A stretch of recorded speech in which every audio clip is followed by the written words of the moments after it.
Hey, is anybody here? we got a couple. We got a couple people here. Is everybody hearing me all right? Feel free to let me know. I think I can see that the microphone is being noticed by YouTube. So this is obviously the first time that I've ever done this without, my tech expert Jason doing all the hard work. So thank you for coming by and just giving me some feedback. So yes, I'm hearing yes, meaning I guess if you can answer the question, you must have heard the question. So good. Hopefully, it's not too loud or annoying or too quiet. Um, so what's going on here, guys? What are you guys up to? It's been a little while since I made a video. It's been about 4 or 5 days, and I do want to kind of apologize for my low output. It isn't because I don't have anything on my mind, or it isn't because I haven't been writing anything that I think is good. It's just that I don't have any time right now. I'm ramping up to this new um, live stream music thing, and oh my god, it's really hard for this particular old dog to learn new tricks. It's just I my brain just freezes on this stuff. So I've been watching lots and lots of tutorials, and we did a full test last Saturday, and I've got a team that I've assembled of people I don't know that well, and we had to get a feel for each other as people and things like that. So we spent many hours doing it. I think it's going to be a good stream, and and then this morning I find out that my backup singer may not be there. She has young children. She has 3 young kids, and she says that they're sick. She hasn't felt any sickness yet, but she says it's a possibility she might cancel at the last minute. So it's all right. One way or the other, we'll be there, and if she's not there, there'll be less sweetening on the vocals, but we'll still do the show. So what do we got going here? Howdy, Dave. Coming in from Texas. My eyes are not great. I'm gonna have to lean into this a little bit. All right. Test from Florida. Sounds and looks good. Thank you so much, Timothy. Yeah, great. So that's what's been going on with me, and I have a lot of stuff. And once I get past Saturday, I won't have anything else on my mind but getting some videos out for you guys. So it's just a kind of a low productivity month, and of course, it's been a bit of a turmoil here, as you know, on the channel. And Jason has moved on to another situation, and I guess some of you are probably a little curious as to my feelings about that.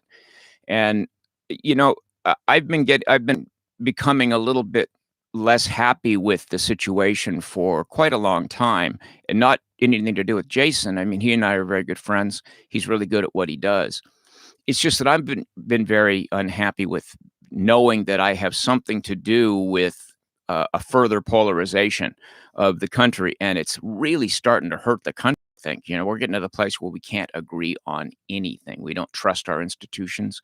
We don't trust anybody telling us anything if we can trace back something that they once said that sounds like they're on the other side. And that sort of degree of tribalism it makes civic life virtually impossible.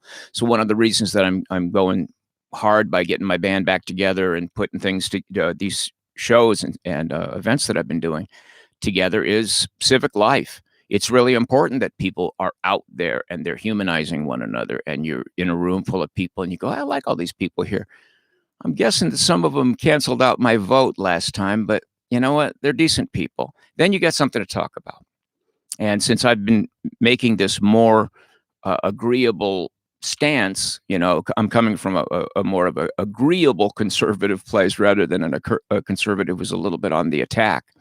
A lot of people have reached out to me, and that we used to have real hard differences, and have said, I hear a lot of what you're saying. We still don't agree on everything, but I'm hearing a lot of what you're saying. People who have been listening to the channel and are beginning to be at least somewhat persuaded.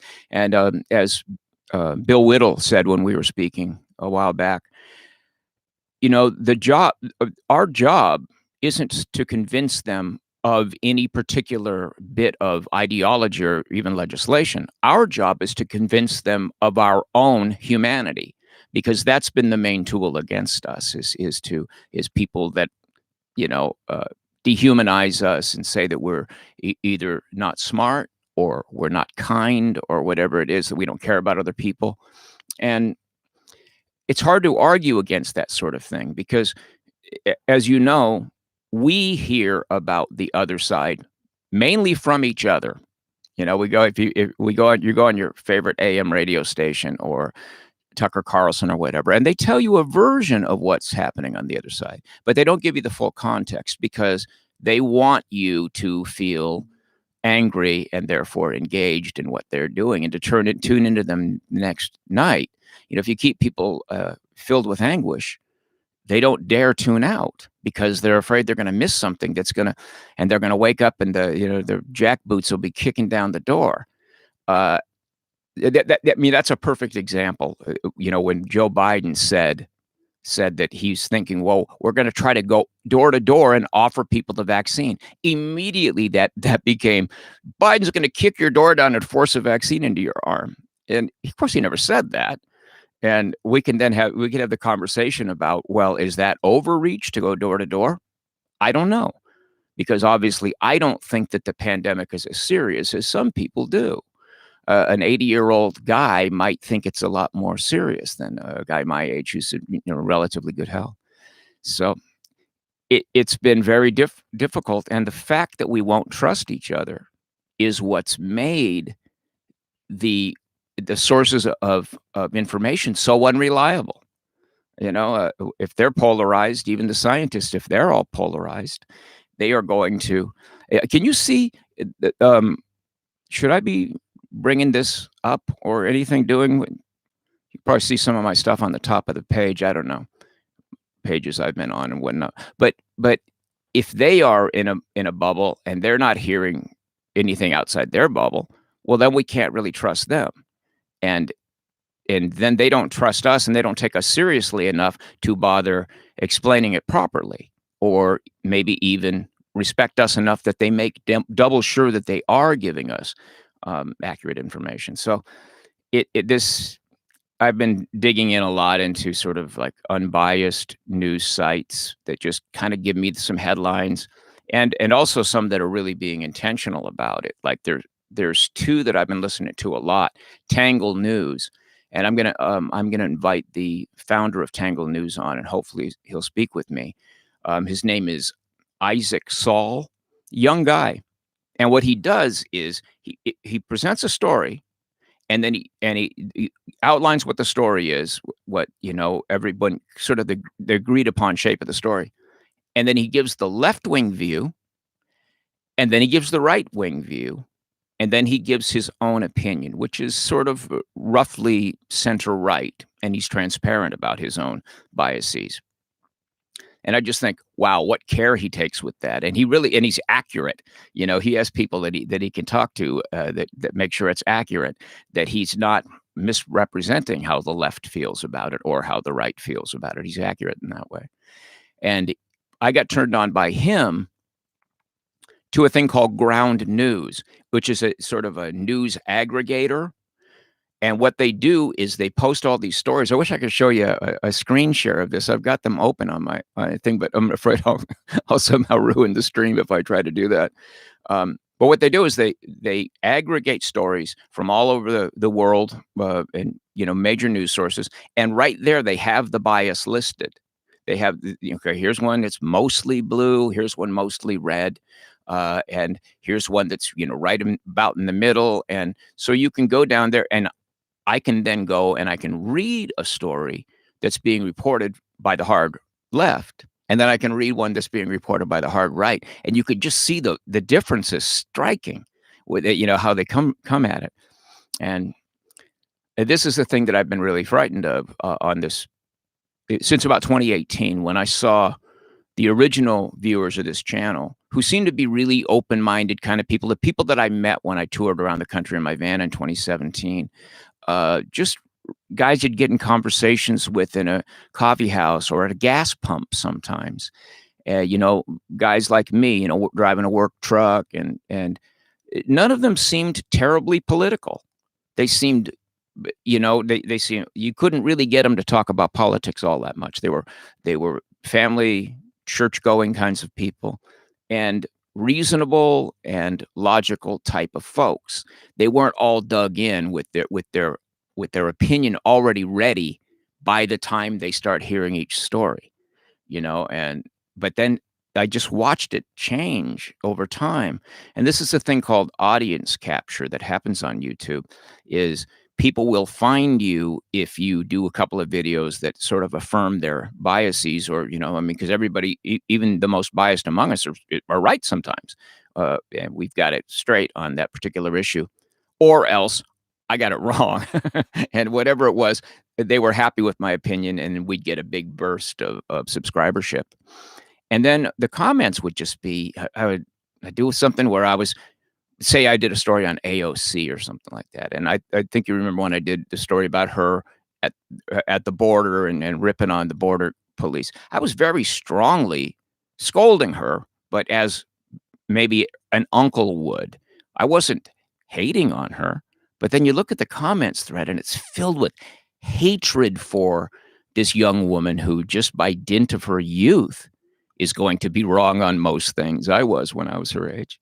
So, who has a lot of power and had and she got audience captured very early on Twitter. She'd put out a what audience capture is that you tend to play to the audience because that's human nature. We think, oh, you know, well, this is what my audience likes, and so I'm going to try to, if I can, I'm going to try to give them something that they'll enjoy because it's sort of my job now.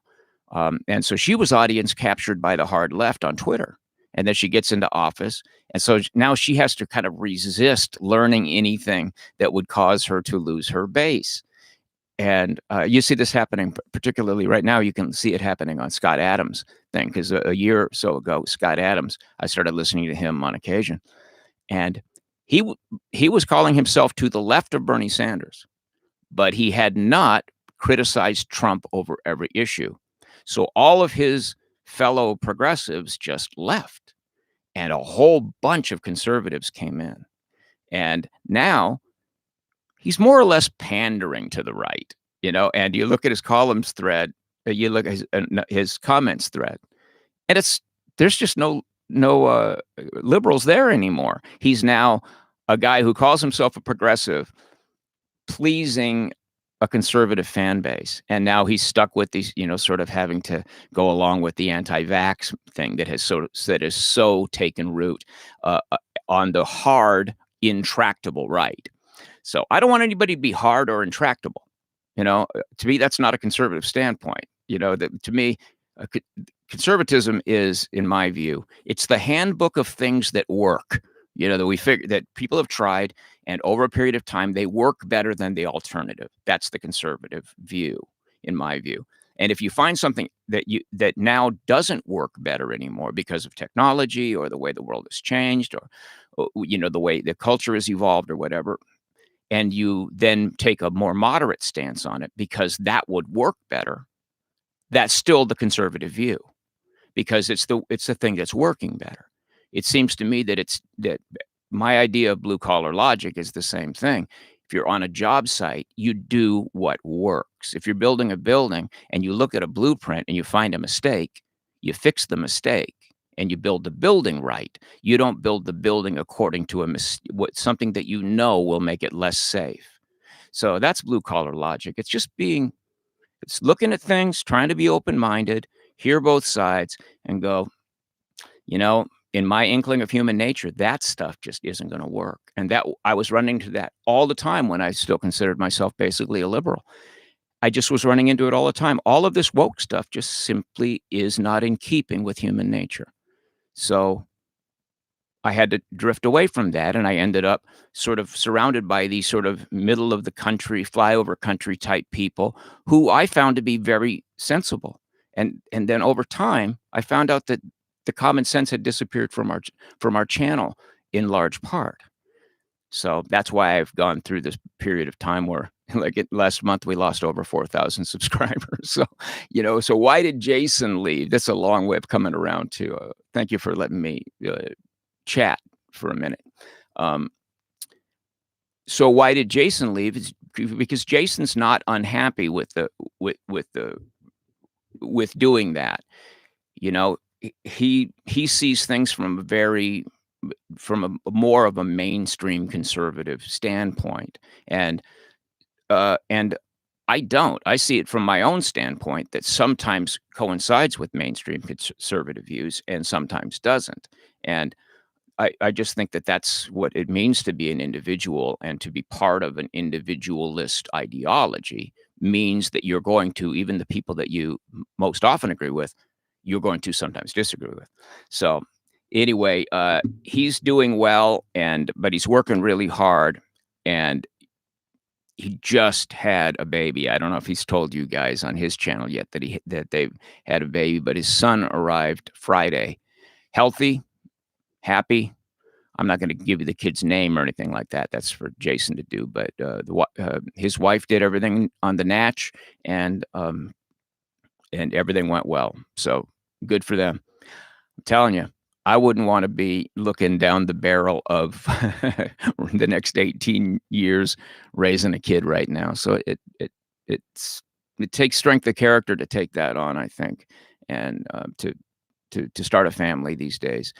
I think sometimes you hear a lot of people on the left saying, "I wouldn't bring a child into this world." Well, then who's gonna fix the problems of this world if we don't bring any children into it? Who's going to be here? Who's gonna carry on the species? Why would you not bring a child into the world? Well, because climate change or whatever is gonna make the planet uninhabitable. Really? So what you're gonna do is depopulate the world by not having children just in case it becomes uninhabitable?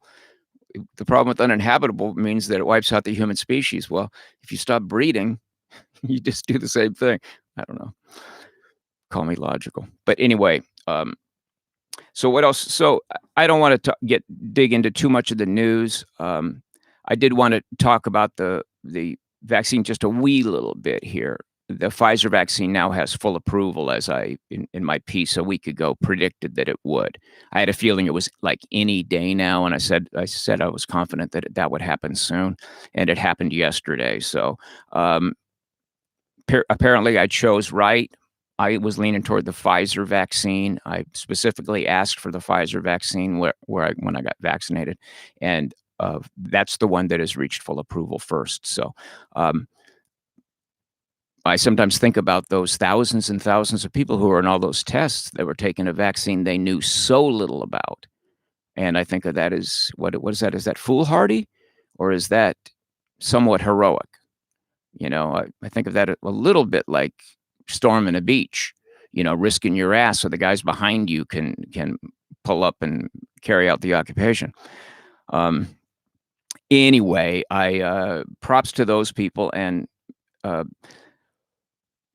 in the news story that I read this morning about that, on 1440 was where I got this news. Um, that's this website.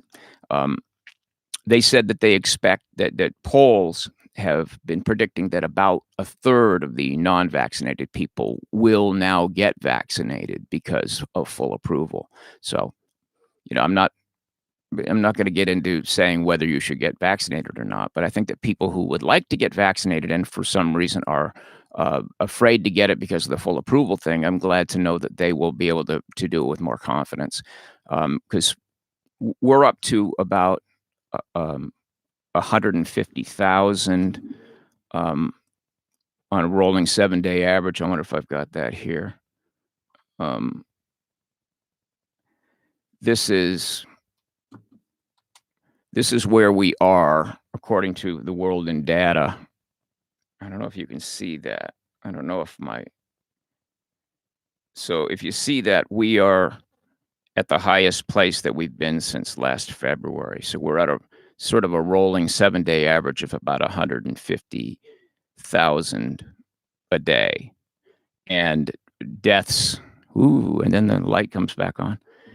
And deaths are about 1,000 a day throughout the United States. Again, if you can believe the statistics, which is, as we know, difficult to do. So, anyway, how many do we have here watching the stream? We have just about 80 people, 79, rounding up. That's very kind of you guys to do this. Is there anything else I wanted to talk about? Um, I just wanted to cap this off. I had a close family member who was not getting vaccinated, and she was taking ivermectin as a prophylactic remedy, which of all the things that seem to have the most credible studies behind them, although they were sort of what they call meta studies, and which is better than anecdotal, but not quite the standard of the industry in terms of testing. Um, if I'm understanding that properly.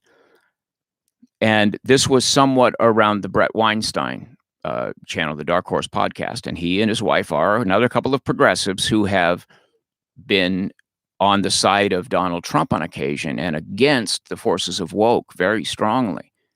And they got into this ivermectin thing fairly early on. It was also Brett who was the early proponent of the lab leak hypothesis. He found as a biologist, they're evolutionary biologists, and he found as a biologist that it was much more likely that this was engineered, which doesn't mean it was released intentionally, but he thought it was more likely that it was engineered and sneaked out of the lab somewhere than just coincidentally in the same town where there happens to be a virology lab. Um, it would cross from a pangolin into a bat into a person or whatever what they think that was that happened there. Um, and I was persuaded by that logic myself. So I've been waiting for that to be studied more, and that's a good example of how something that wasn't part of the narrative of the WHO and the CDC was just not talked about, and that's troubling because I think that their job as health organizations is to scare us, really, to a degree, is to make people think about the worst case scenario so that they don't do all the things like continue going to bars and making out with chicks that they that they don't know, shouting in each other's faces because the rock band's up pretty loud, going to sporting events where they turn to each other and go, yeah, right in each other's faces, and the spittle flies everywhere. Um, their job as public health bureaucrats is to scare you into not creating through carelessness the worst case scenario that they've envisioned. So we obviously they were twisting the truth sometimes. Famously, when Anthony Fauci was saying no need for masks on 60 Minutes, he'd said that no need for masks, and I did a show about that.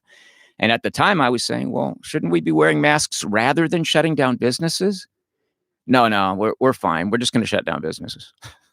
It's like, don't wear masks though; they're fine. And the whole thing behind that is he was trying to get as many masks as possible from the market number of masks that were available currently, the inventory number that were currently available in the world. He was trying to get as many of them as possible to healthcare workers. Why? So that they wouldn't give it to a COVID patient?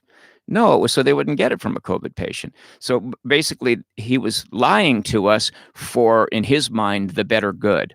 And this is something I've often found in politics in general, that the true believers will lie to you in order to convince you of something. They'll give you a statistic or a proof of what they really in their minds truly believe is the best long-term solution to something, but they'll lie to you short-term in order to, because because the ends justify the means.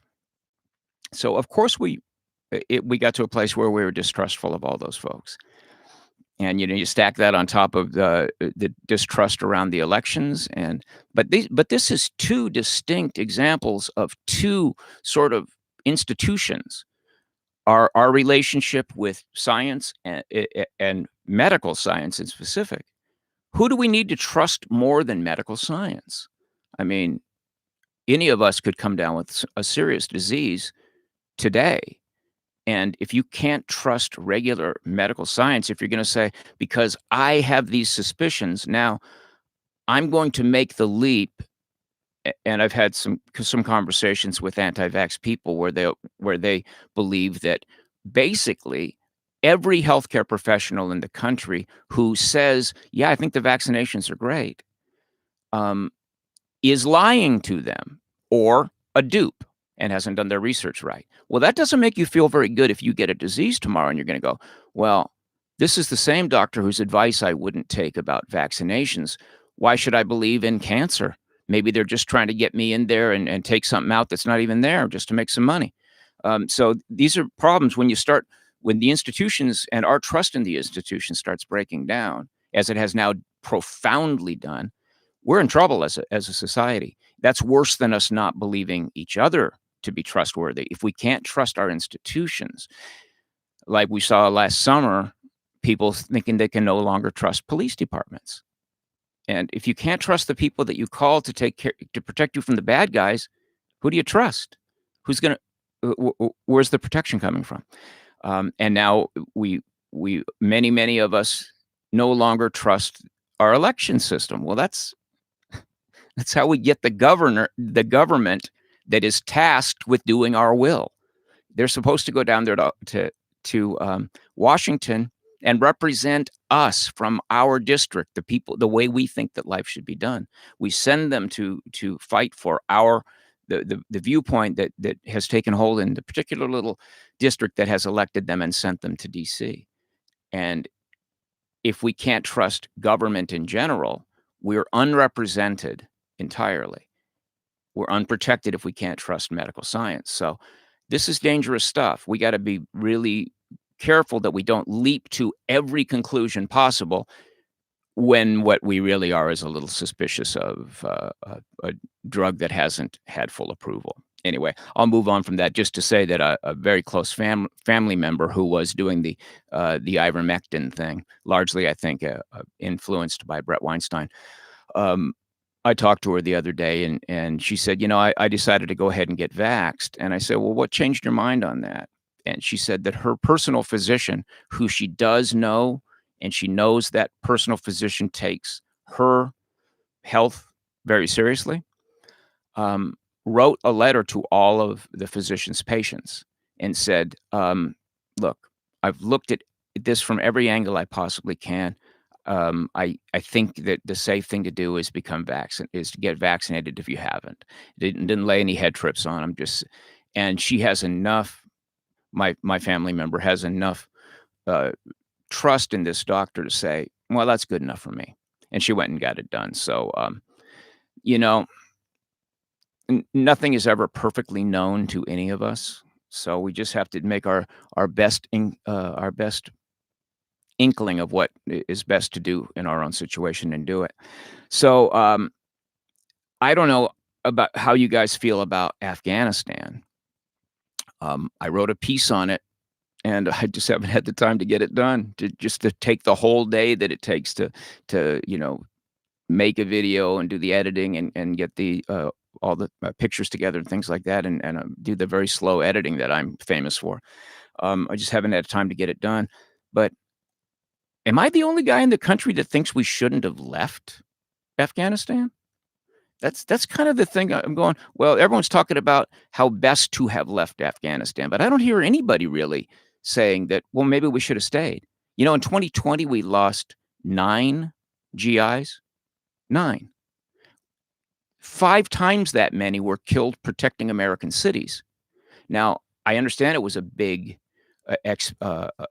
expenditure to be over there. And I also understand the arguments against nation building as a habitual thing. But we went in there for a just purpose, and we got rid of this Taliban people. We marginalized them, and we set the people of this country more or less free. And now a generation of girls has grown up able to get fully educated, able to have jobs that they want and dreams that they want to achieve, able to pursue those dreams.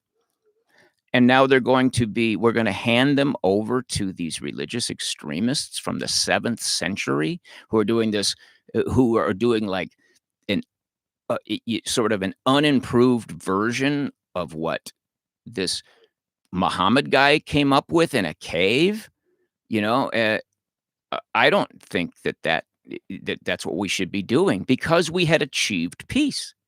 We had achieved peace. It was there the Taliban was there, but they weren't in charge, and people were moving around freely, and there weren't that many GIs there, and they weren't getting shot at much. So it seemed like the Taliban was kinda getting to the place where they were maybe becoming more moderate because they weren't attacking our guys very often. And I think maybe it would have taken another 10 years, and it would have cost us a lot. But if we're not that country, if we're not the country that can protect girls against thugs, what the hell country are we? I'm not sure. So anyway, that's just my take on it, but obviously I'm not always right. And so,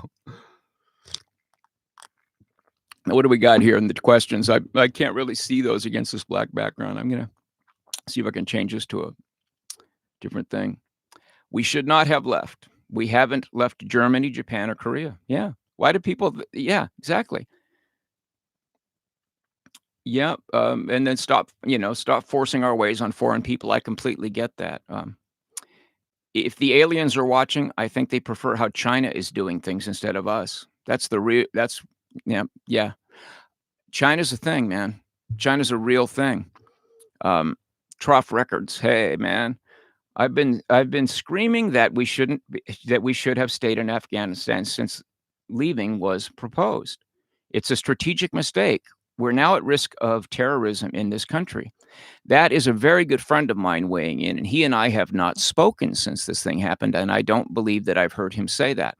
Um, so we often we often think alike, my friend. That's Mark Humphreys there. Um, Did you hold this opinion of not leaving Afghanistan when Trump wanted to leave and withdrew troops during his presidency? To tell you the truth, I hadn't done the research.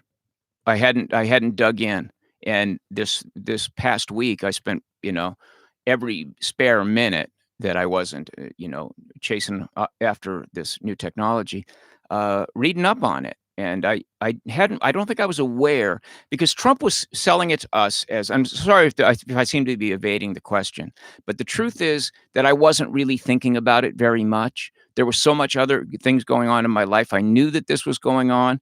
I guess I kind of fell for this sort of Trump is great at branding things into these sort of bumper sticker things, forever wars, right? But I can't see that as a forever war because there's been almost no loss of life since 2014. That's when the fighting really died down. So we're 7 years into a peacekeeping mission that was going very well. So I didn't come out and say anything about it because I hadn't really thought it through. That's just the truth. Um, but now that I've seen it, and the only question seems to be in any on the minds of conservatives is, would Trump's withdrawal have been more seamless than Joe Biden's withdrawal? Um, all I can see is the thousands and thousands of girls who will see their dreams disappear over the next year. That's who I can think of. And if we couldn't spend the lives of 9 soldiers a year to make that happen, what exactly is a professional soldier? Um, we don't have the draft. We have professional soldiers who decided to join the warrior class. What is the warrior class if not a group of people who are willing to risk their lives for the well-being of others? So, I'll probably go ahead and make that video, and then some of you will probably explain in some to some length why I'm wrong. Um, if we are only random chemistry, then medical concoctions make sense. If we are made in the image and likeness of God, then safer and more effective strategies ought to be expected. Um, well, that's the difference between you and I, my friend. I don't think that we're not random bags of chemicals, but we are bags of chemicals. And if I don't know anybody yet who is so in the image and likeness of God that he or she is able to create a universe. So obviously, we're not in the full image of God. I myself I'm an agnostic. I don't see any. I've never seen any particular argument for the idea that there is what the sort of religious idea of God going on. Uh, but I know for sure that I can't go 2 days without taking a shit. I know for sure that I can't go 2 days without taking a drink of water. The one thing I'm certain of is that I am a biological entity. The rest is theory. So if you're going to base your medical decisions on whether you are in the image and likeness of God, well, then I would think that you would be expecting that cancer can't kill you and go to the doctor ever at all. So, you know, this is the thing about people who have an inherited ideological standpoint, i.e., God is the creator of the universe. You've got to then have that prejudiced lens on your eyes through an awful lot of things that you can't predict, troubles that are going to come up, and you're going to have to figure, well, God must know what he's doing. I think I'll be fine. Well, maybe not. So I don't. That's all I can say. I know for certain that I am a bag of chemicals and bones and held together with a bunch of skin that is ever more loose and saggy and ugly, and that in 20 years I'll probably be dead. I don't know anybody who's beaten that system. I don't know anybody there's nobody I've ever met that seems to be something else more than they are a biological entity. So, uh, you know, if that's how you make your decisions, more power to you. But I think that's problematic. I think at some point you have to think if the image of like and likeness of God um, is how you came to be. Well, I think at the very least, then you would have to credit the scientists and doctors with also being made in the image of likeness of God and also being God's children and also having something good inside them. When ideologically we stand on this one side and say all those other people on the other side are, for instance, demon rats, right? Um, or the spawn of Satan or whatever it is. I don't think that that's acting in something like the image and likeness of, say, Jesus, who I do think lived and I do think was one probably the most important philosopher who ever lived, whether or not he was divine. So that would be my take on that. I would say I'm acting a heck of a lot more like the Christian I was raised to be lately than I was when I first got on this channel and was spending a awful lot of time focusing on everything I didn't like about my liberal friends. And now I'm trying a little bit more to allow some of the things I do like about at least these individuals in my life, like that friend of ours who was on who mine who m that friend of mine who was on here earlier and made that comment that I referred to. I know him very well personally, and over a period of time, when I was under heavy attack, uh, for being a conservative in LA, he'd been a conservative in LA in the music scene for a long time, and I'd see these things, and here he's with 2 of the guys who I had argued most bitterly with over one thing or another, uh, and he okay, Paul and Jeff, I'm just gonna give you their first names, and my friend, Mark, would be at a Dodgers game. He would have taken both these guys out to see a ball game, and they'd be there yelling for the Dodgers and their political disputes forgotten for the moment, and I learned so much from watching how he dealt with people, how how he could disagree with their ideas and even strongly disagree with their ideas, and then just say, let's go have a ball game. Let's put politics aside and go be human beings together. So I'm following after his example, really, largely because he, for a very long time, tried to convince me of this, especially when I'd go down into these ideas like, I'm never watching a Robert De Niro movie again because, that whole fuck Trump thing he did. I'm never watching his movie. Well, I don't know. Maybe your life won't be richer for that. Maybe you need to separate a person's art and also the art of all the people who worked hard to make that movie happen. And here you've got a guy making a portrayal, and you want to go into this other world for an hour and a half and have a story told to you through lots of skill and energy. Of a great group of people made it. Um, Maybe you want to do that. Maybe you want to set that aside rather than withdrawing from the culture at every point. So, it wasn't that specific example, but it was a similar example that happened much before then. So I started realizing that. And recently, I forced myself to watch a Robert De Niro movie that had loved before I got angry with Robert De Niro. And it was Midnight Run with Charles Grodin.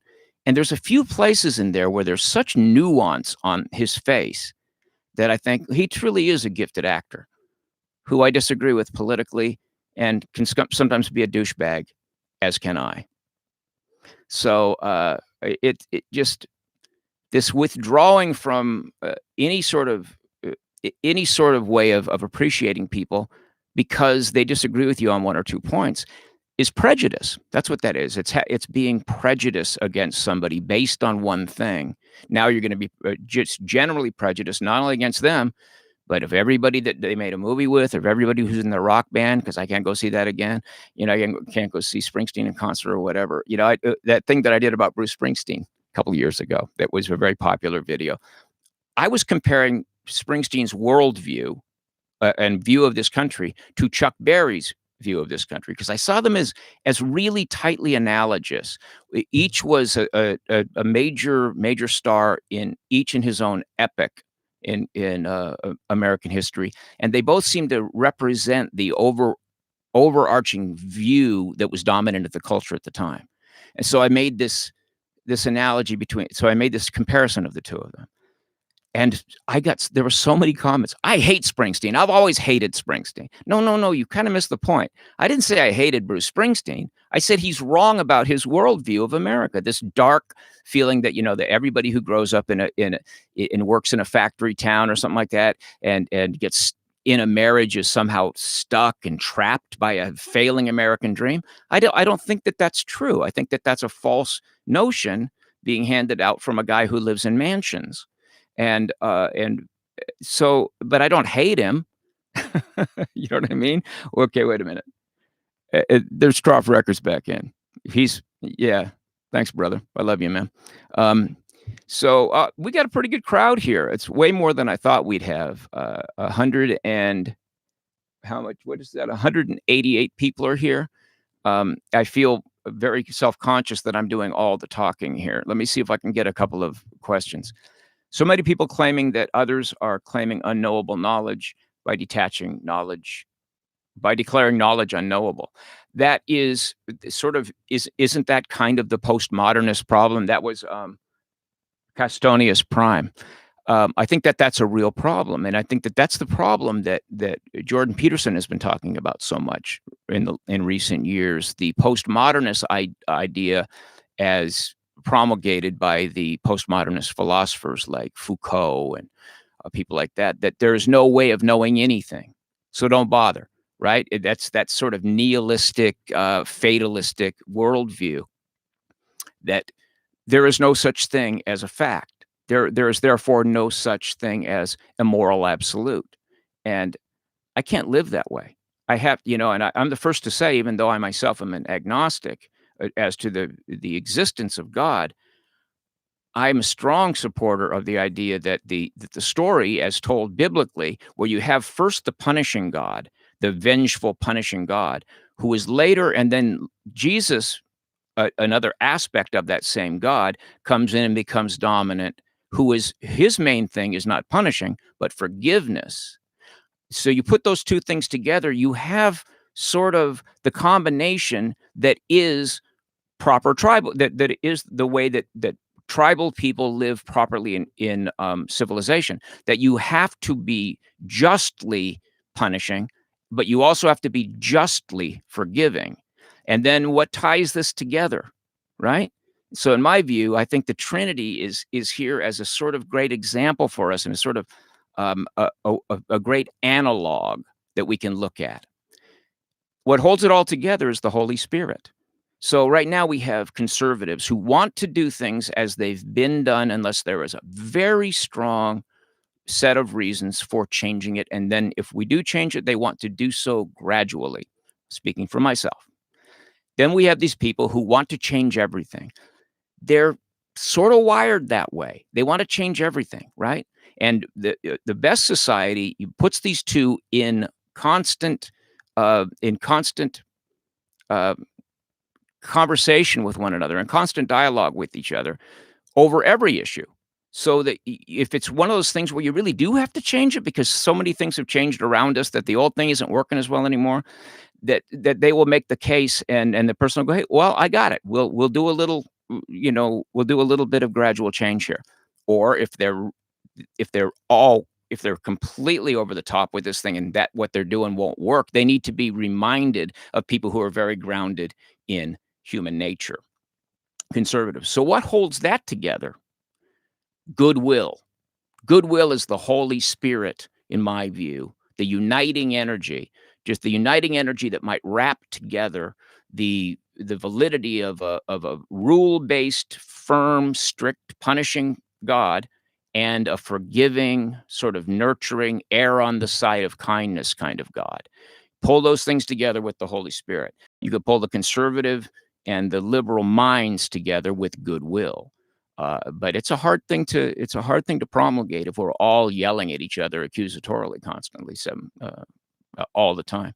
So the question is, will this channel going forward be a kumbaya kind of place where it's just going to be boring? Go, Dave's doing the best he can. He's trying his best to kind of pull the divide together a little bit, but it's so boring. There's nothing interesting, So I understand that that's a problem, that if it's the is it always gonna be the same at the end of every one of my videos? Is it always going to be the same thing? Is it always going to be so therefore, we have to, all talk it out and end in a hug. Well, yeah, I'm bored with it just thinking about it.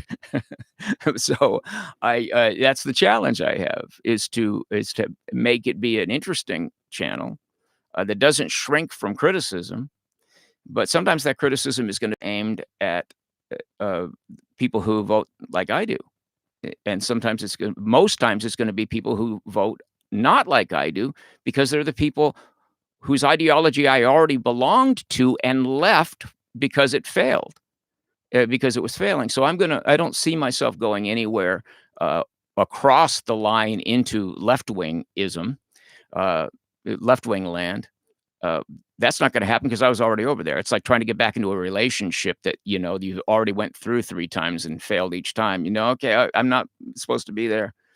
But I'm also not supposed to be in a place where I'm afraid of my audience. So, I'm kind of hoping that people keep unsubscribing for a while and that those who are open-minded and would like to be in some kind of, creative discussion with the other side rather than this constant hurling of insults and misrepresentation through sort of half truths and carefully edited videos to not show the context. I think it'll be fine. I would like to see a sort of rowdy middle rise up. And the rowdy middle on the left would be spending a lot of time yelling at the woke people, and the rowdy middle on the right would be spending a lot of time saying, "Shut up over there.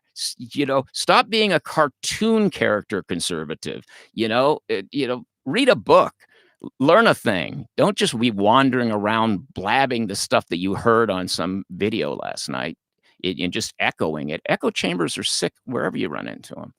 So anyway, that's my take. What do we got here? I should shut up. I should make it just a whole thing, just constantly shut up. Just read the comments and not even not even respond to them. Um, Trinity is a mystery. There is one. God created us with free will. We are not God, so we sin, miss the target of perfect conduct. This is why Jesus provided a way for our redemption. Well, that's a theory, right? That's a theory. And but it's a little bit weird that we were that well, I'm going to get in so much trouble when I say this, that God, the Father, cleaved off part of himself to go down to earth in order that he could be sacrificed, so that some people could sacrifice him to himself so that he could forgive the people who he made flawed. It's like that's a kind of a pretzel logic kind of thinking. Uh, I think it's going the long way around. I think what happened, in my view, is some very smart people invented the idea of monotheism because they were beginning to do trade with other countries. The agriculture had come in, and people now were tied to a field of flax, and they needed fish, so they could take a donkey and load it up with flax, and they could take it down to Galilee or whatever, and trade it for some fish, right? So, but they needed to know that when they go down there, that the people are worshiping a similar God. So the Abrahamic notion, in my view, was to pull all the many different gods together and just call it one big God, right? Just say, okay, here's the one big God, and oh, this God also has these rules that just coincidentally happen to be really pro-trade. These are the Ten Commandments. They are really pro-civilization. They cannot have seemed like people cannot have been hearing the idea of not stealing forcibly stealing your neighbor's wife, or killing him. They could not have been hearing that for the first time. So anyway, all these rules and laws came, and monotheism caught on largely. I mean, Islam is monotheism. So that caught on, but it had some problems. It did lack that sort of loving aspect. So the philosopher Jesus came along and said, we got to tweak this a little bit so that we're not always just about only about vengeance and law and harsh understanding of one another. And so it pulled it together. I don't know that I don't. This world doesn't seem particularly redeemed to me, frankly. So I don't know. That's just some place that you and I are probably just not going to see eye to eye. But I do credit Christianity with being the foundation of Western society. So I don't spend a lot of time trying to talk people out of their Christianity. That's not what I'm talking about. It's just when I'm directly asked, or somebody tells me directly what God thinks. I always think, according to your theory, that's what God thinks. That's all. So, and according to my theory, I don't know what God thinks. What else we got here? Are you worried about where our country is going? Do you think we're falling as a whole, as in we'll live through the Biden administration? Yes, I think that we will live through the Biden administration. I don't like the direction of our country, but I see some very, very strong indications that that the responsible liberals are beginning to really seriously fight the forces of woke. The forces of woke, if we were to believe that they will win, well, they're only about maybe 15% of the population, and they're almost all young people who have not grown up yet. So they've become a problem because people are giving them lip service and letting them rule the day. But that is beginning to change in the world of responsible liberals, and they are. I mean, how many times in the last year has Bill Maher done a rant against wokeness? Several. Uh, People like we mentioned Brett Weinstein earlier, solidly anti-woke and considers himself a progressive. Sam Harris, who is a outspoken atheist and as progressive, a progressive, very anti-Trump. He is going hard against the anti-woke. Joe Rogan has been doing it for 2.5 or 3 years. It's the dominant topic on Joe Rogan's program and has been for several years, even though he calls himself, quote, on the left. So that's the people who can do it. That's why we need to be influencing those people and letting them know that there is a good reason for them to reject wokeism, because there are a lot of thoughtful conservatives with whom they might have a chance of gathering a very responsible middle that leans, that haggles over each bit of legislation, and we might have a real government again. I think we're possibly at an inflection point. Most of us thought of Donald Trump's presidency as a disruptor presidency. I voted for him, and people would say, "Why?" And I'd say, "We need a disruptor. We need to break the status quo." I wasn't thinking that we needed to break the other party, or we needed to break anything else. We needed to break the pattern that was going on in Washington, and that pattern was already highly divisive. So I think that just him taking it to the outer limits of how painful that is when we just think of our fellow Americans as enemies is painful. Now, maybe some of you guys live out in a rural environment where you never meet anybody but other conservatives. But people who live in the cities know that it's painful if you think that half of the citizenry is idiots. So I think that we're on our way back from that. So, yes, I am feeling good about the direction of the country as long as we keep away from, as long as we don't let morons and immature people tell us where we're going. Um, the sacrificial atonement theology, okay, I'm not going to get into that right now. I don't mean to be glossing over your question, but I would love to see the classic left return, the left that wanted to ensure freedom of speech and thought. Yes, the classical liberal, right? That was Kevin Raper. Raper, that's a great name. Tiffany says, anti-disestablishmentarianist. Yes, I sometimes I consider myself a supercalifragilisticist, but anti-disestablishmentarianist would do it. Um, I don't think we've been around long enough to see that form of liberalism. 1994. I think he's probably referring to 1984. But I think there's a good reason to believe that George Orwell was not necessarily the most prescient of the people writing dystopian novels at the time. I think there's an argument to be made that Aldous Huxley got closer, but we'll talk about that another time. Would you support a Trump 2024 run? No, I would not. And I think that Donald Trump has done a tremendous disservice to this country since the election, and that's happened mainly because of his ego. I wonder how many people leave the stream right now. Okay, we're 167. Go. So no, I think that Donald Trump has disappointed me terribly, and obviously I supported his presidency, and I thought he was doing great stuff, but I think he got surrounded by yes people and who understood that Donald Trump does really not like to hear anything like these words. I think we lost. Donald Trump does it. That's his superpower is his absolute inability to to quit. I mean, he just goes forward. His superpower is this indomitability of spirit. Unfortunately, with those sorts of people, the Achilles heel is their own ego. And if a person who's so accustomed to winning really doesn't like to know that they've lost, and so Bill Barr, I know he's on the outs now. He's now a rhino because he didn't agree with Trump on everything.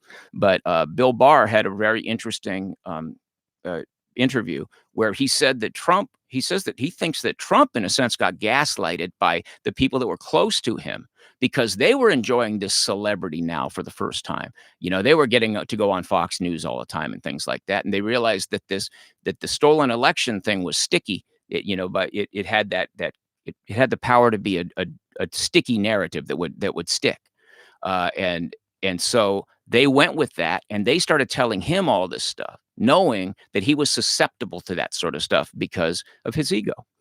So if Donald Trump was to come right out right now and say, "Look, calm down out there, uh, stop being so vicious," and do a little leadership from the sidelines. It would have been nice if he'd have come out and said, "Look, get vaccinated. I'm vaccinated. Everybody's vaccinated." He dropped that out a few times and then just stayed out of it, and I think lives were lost. But I think mainly we couldn't handle another Trump presidency. I wouldn't do it because don't like Donald Trump, even though I'm disappointed in him right now. You know, it wouldn't be that I wouldn't think that he would be okay at the job. But the thing is, he wasn't. he was good as a disruptor. He was good at pointing the finger at all these things that needed to be seen. We needed to wake up from the dream that China was gonna be okay, and not gonna be a problem with us. We needed to wake up from the dream that we could just continue with this sort of tit for tat politics, that was going on in Washington where nothing ever got done, and we needed to come into a different kind of inkling. He made a whole class of conservative activists that didn't exist before, and hopefully those conservative activists will be a little bit more careful in future with how their activism plays out. But now there is a conservative activist class. We're seeing it in Southern California with we have recalls going against both Gavin Newsom and the DA here in Los Angeles called I forget what his name is. Um, Gascon, George Gascon. Um, but now I get all kinds of activist newsletters and things like that from Republicans, and I don't remember that happening before at all. So I think that there's far more people engaged in politics, and that's a good thing. Lots of good things came out of the Trump presidency, and I don't think we need another one of them. I would, I'm, I'm hoping for somebody who can be that as decisive and as immune to bullshit as Donald Trump was, but is also a charmer. Also somebody, and I think Dan Crenshaw's the guy. Just from where I stand now, I think Dan Crenshaw's the guy. But anyway, what else we got here? The election was stolen. Small factions of people on the far left who worked at the polls. No, it wasn't. There, you can tell yourself that all you want. It wasn't. It was stolen by 4 years of relentless propaganda and a get out the vote campaign second to none. So that's if you want to call that stolen, I consider slander to be dishonest. And if you win through slander, you stole it. But I don't think there was widespread election fraud, and I think that you're going to be disappointed when the proof of that never shows up. So if I was you and I was still out there pushing that narrative, I'd start backing down from it. That's why I backed down from it early on. I said no, I don't see it, and I think I'm being proved right. So I agree, John. No, he's in. Okay, where are we? Do you think it was always in the Democrats' game plan for Joe Biden to become mentally incapacitated so that Kamala Harris could take over and become the incumbent? That's an interesting question. I don't think that Joe Biden is mentally incapacitated. I think he's 80 years old. And this is one of the things that Jason and I disagreed very strongly on. Because I am that perhaps only conservative that you guys know who watched all of his speeches and all of his appearances in total, if something had been clipped out as evidence that he had dementia. So I would watch the whole thing, and I'd see that town hall, that CNN town hall where he stumbled he was trying to say he was trying to deal with the question of when will the FDA give the full approval to the vaccines, and he got stumbled. He's a stutterer. He's been stuttering his whole life. He has a stuttering problem. So he starts stuttering, and then when you're stuttering, you have to back up, and then you try to recraft the sentence, not using the word that your brain wouldn't make. And so he does that a little bit. Now it comes up with a 20-second clip that goes around the world, and all of us go, see. And I'm sorry, that's just dishonest. That's just dishonest. He's an 80-year-old man. No, he's not what he was. He's, just as I won't be when I'm 80. And so, but I don't think that he has dementia, and I don't think that they're going to pretend he does. However, I did think when they chose Kamala that it was sort of a backup plan because he is 80 and you see him walking across the stage and he's not striding like a 60-year-old. He doesn't exactly have, he's not exactly stumbling, but he's an older man and the age is showing. So if they are doing that, we'll know by February of next year, because that's when it'll happen. Because that will give her, if they're going to do it, that will give her 2 years where she'll be the replacement president, which will allow her to run and win 2 full more times. There's only this one way that a person can be in more than 2 elections. So she could technically be looking at 10 years in office. Do I think that and so I had put that out there as a theory, a year or so ago when I figured that one out. So I put that out and, as a theory.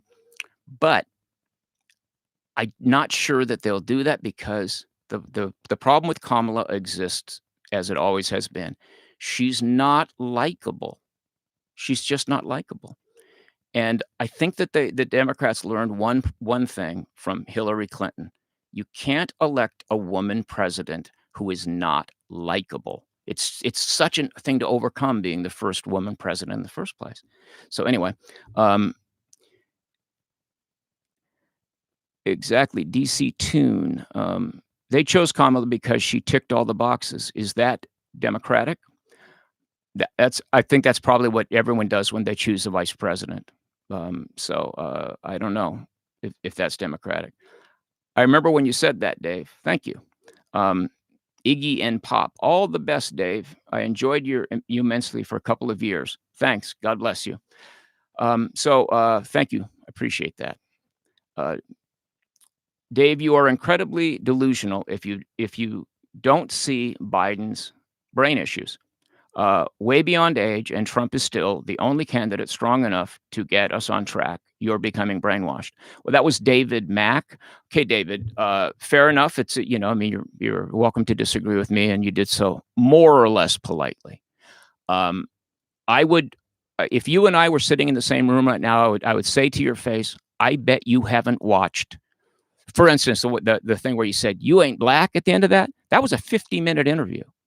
He was sharp as a tack. I bet you didn't watch that. I bet you didn't watch the CNN thing I was talking about because he was on his feet, walking back and forth, taking random questions from the audience for an hour. Can you do that? Could you do that when you're 80? He's 80 years old. He is diminished from what he was. I think it's a bad idea to have anybody going into office at 80 years old, just as it would be a bad idea to put Trump in at 79 years old, because age diminishes us. I think it's a job for a young man.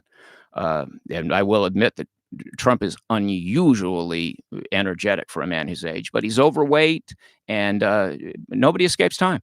But I would guess that guy that just called me delusional is what he's confusing delusional with open-minded.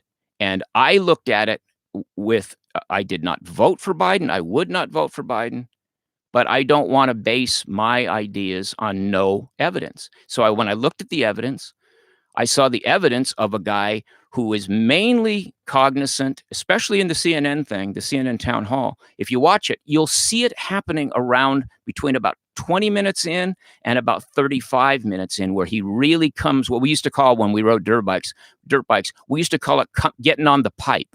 That's where your two-stroke engine is really getting its max horsepower. And I know for myself that at my age that once I get cooking, I warm up, I'm way better than I am in the first few minutes. And that flub was in the first few minutes. And then he got rolling, and then he rolled right along pretty well until toward the end, just as I'm doing now, I'm beginning to struggle a little bit for thoughts and things like that, which is always a good indication I should go off the air. But the brain starts getting a little tired. But that doesn't mean I'm not thinking well. I'm just doing it in a different manner. So, I think that you're the one that's probably delusional, my friend. But that's the problem with our politics is people want to have a narrative handed to them. And Jason and I started this whatever this damn BCL thing is, because we were really pissed off at the narratives. And I'm pissed off at the narratives from both sides, and Jason is less pissed off at narratives that are on our side. So, obviously, because we don't agree on that, and I don't think that I've convinced him that he needs to do the work of watching all those videos. So I'm not here to trash Jason. I love Jason, and he's extremely talented, and I encourage you guys to check out his channel. So we just disagree on that one issue primarily, what I'm saying. But the thing I used to listen to talk radio. I'd get there in the morning, and I would listen to talk radio, and I'd listen for 3 hours of this guy, and then 3 hours of this guy, and I'd go to lunch. And I'd come back and I'd listen to 3 hours of another guy, and another 3 hours of another guy, and I'd go home, right? So or listen to him on the way to and on the way back. And these are AM radio is a propaganda machine. It could be entirely true and still be a propaganda machine.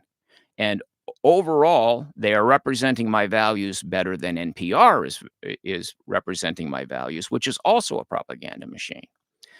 I don't want propaganda machines anymore.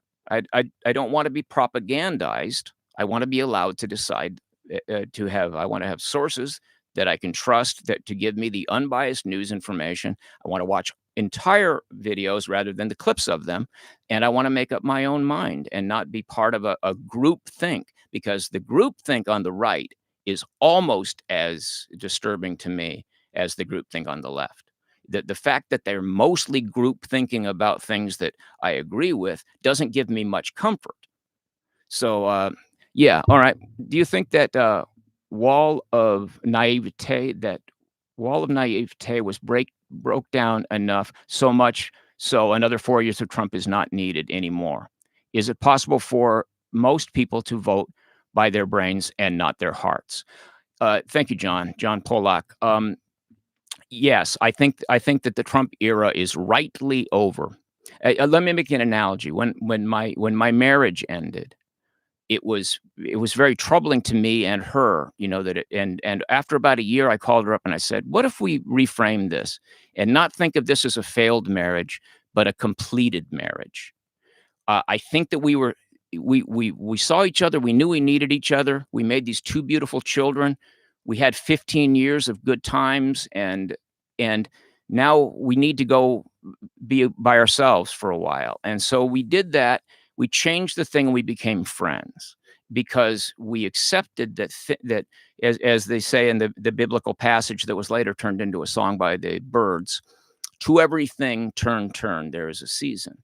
And I think we had the season of Donald Trump. Now, like I said earlier, if we had somebody who has his same intolerance for BS, and certainly Ron DeSantis represents sort of this thing, and I made a video called Trump Light or whatever. Um, yeah, I think that we need somebody who's kind of like that, but a much better communicator. And a lot of you people think that Trump was a great communicator. I don't get it. The first video that I made for back when we were just on Facebook, and you can go look it up and go to our Facebook page. There's no action over there, but if you go down to the very last video there at the bottom, which was the very first video I posted, it was called Donald Trump versus the English language. And I talked about the fact that he is almost staggeringly inarticulate about most things, and that's why he gets in so much trouble. He's got a perfect valid thing to say, and then he can't get it said. And if you have a group that, in my estimation, the reason we took Donald Trump into our hearts is because he took us into his heart, and we have been so marginalized and blamed for everything for so long that here was a guy who had come also out of the Democratic Party, out of Manhattan social life. He knew all the Clintons and all of those people, and he said, "You know what? These people are getting a raw deal. I'm gonna do what I can." And part of it was also ego. He wanted to be a president, so he came in, and I think that he accumulated talking points by listening to people like Mark Levin. I think he learned a lot about how to keep people talking about him constantly by listening to Howard Stern. So he'd been a longtime Howard Stern guest, and I think that he learned some of that keep them shocked thing, and they'll keep tuning in. He knew the media like nobody else did. He'd already mastered Twitter. He got it, and so he was able then to use those skills to represent some people that I think genuinely and sincerely he thought had gotten a raw deal for a long time. So now I would like to some of that to stay on that sort of centrality of working class Americans and the understanding and elevation in the national opinion of conservative people who work hard for a living. I'd love to see that continue. by somebody like Dan Crenshaw, who is actually a really good communicator. So, so then the other side wouldn't be able to resist so much. I mean, Ronald Reagan won his second term in a landslide. He won 50 out of 50 states, or was it 49? Was it 49 out of 50? I think that'd be. Was it? Did Mondale win? My history sucks. I think Mondale might have won Minnesota or something like that. But sorry about that. Uh, but Ronald Reagan did, in spite of the fact that people made fun of Ronald Reagan every night on the television. Back then it was Saturday Night Live taking shots at Reagan, and Reagan certainly had shots taken at him constantly. Um, and he won by a landslide because people liked him, and he was able to communicate his views in a way that people thought, that sounds a lot like something my dad said. And my dad was a good man. Now that I think about it, my dad was a Republican. You know, Dan Crenshaw has that gift. Ron DeSantis has that gift to a lesser degree in that he is very solid, not quite the communicator that Dan Crenshaw is. I hope that answers. All right, I'm going to wrap this up pretty soon here. And thank you guys for being here. What happened to you, man? What a flip. You're either fraudulent now or then. Your logic dictates to turn the direction you claim to have turned. And brother, truly, okay, that was Brandon Lee. Brandon, I suggest that you don't click when you see my face. Problem solved. All along, the biggest video that I had, and I don't want to make this all about me, but the biggest video I had that put us on the map as BCL was the one that I made about immigration. And I went to great pains in that thing to give full credit where credit is due to people brave enough to come up here to a country where we've given mixed signals, where we said, don't come, but come, to come up here and do the shit jobs and in my experience, not be thieves for the most part, not be violent for the most part. I defended them to the degree that I could while attacking a bad immigration policy that was flooding my industry, the home trades, with cheap labor, which had stalled our wages for, at that point, 15 years. So and taking it to the place where you never see a white guy on a job in LA anymore. So that was me being honest. I did a video where there was shaking hands where I talked about, that was in 2017, where I was saying we really need to start talking to people across the aisle. I've always been relatively moderate. I don't know what I've changed. I think what's happened is guys like you can't handle the loss of your alpha male. And so truth doesn't matter. Reality doesn't matter. You don't do your homework. You don't do your math. You believe that in spite of everything that mathematics would tell you, a minority candidate who was viciously hated by the majority party should have won in a landslide. That's what you think. Or maybe did win in a landslide. Because Trump went up there and said, we won by a lot.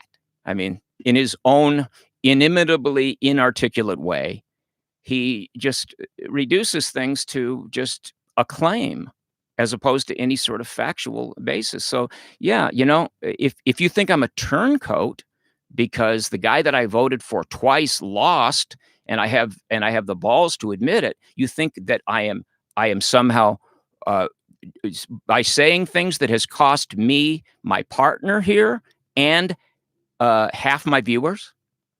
You think that that's a coward's way out? Well, then you and I probably aren't going to get along well.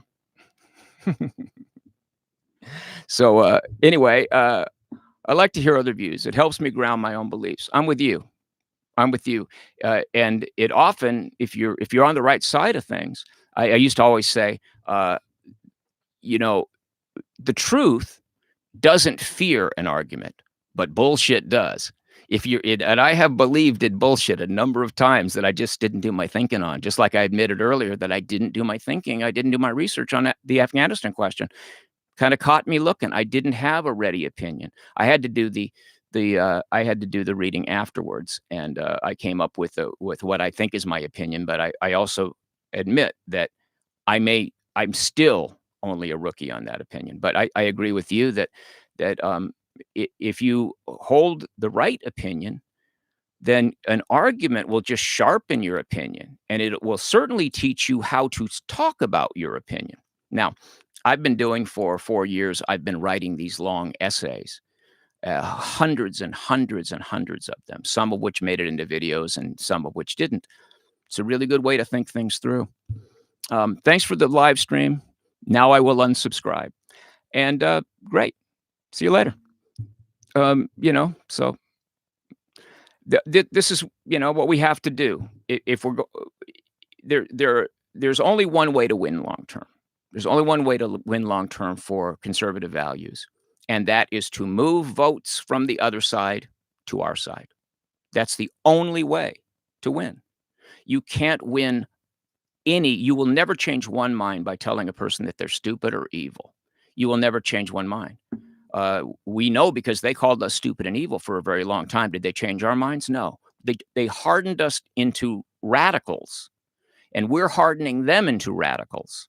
So the way to have a government that actually works is to de-radicalize everybody and get people to fall in love with the system that our founders gave us. This country was not founded in war.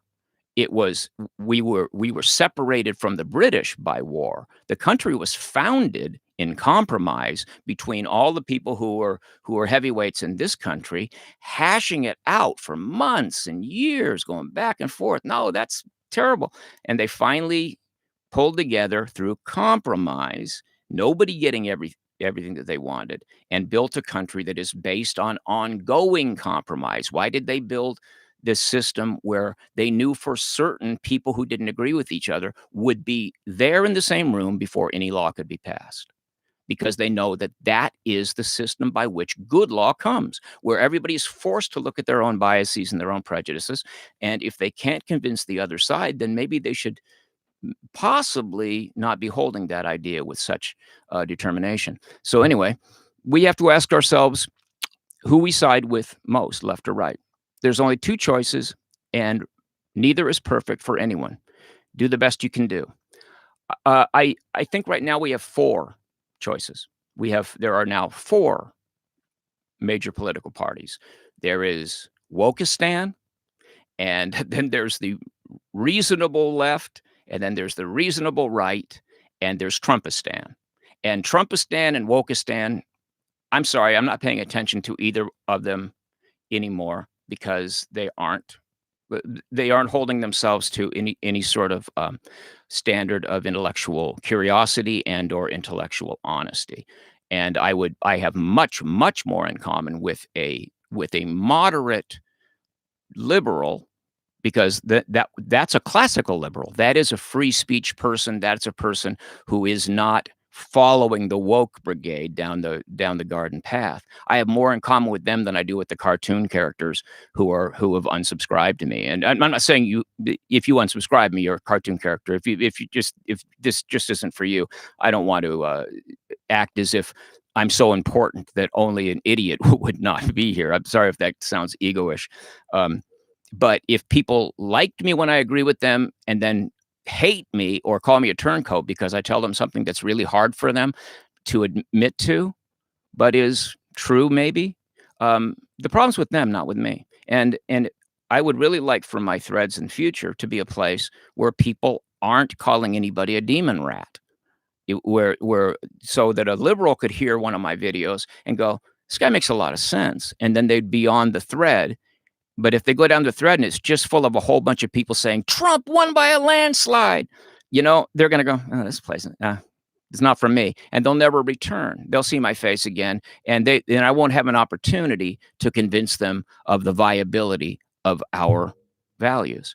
So those of you who think that you are warriors for good by throwing napalm on every fire that you see, you really should admit it to yourselves that you're in it for the battle. You're not in it because of patriotism. The patriots are moving toward the middle, in my view, where they can actually communicate with the other side and convince some of them. So anyway, I'm going to let you guys go, and thank you so much. If there's any questions that you didn't get to ask, I'm sorry. I talked way too much. but it's hard not to do when you're the only guy in the room. All right, so I'm gonna end the stream now, and thank you guys for coming and helping me develop this ability to have a stream, and most of all, to have scheduled it. That's the thing I had never done before. So, all right, see you guys later.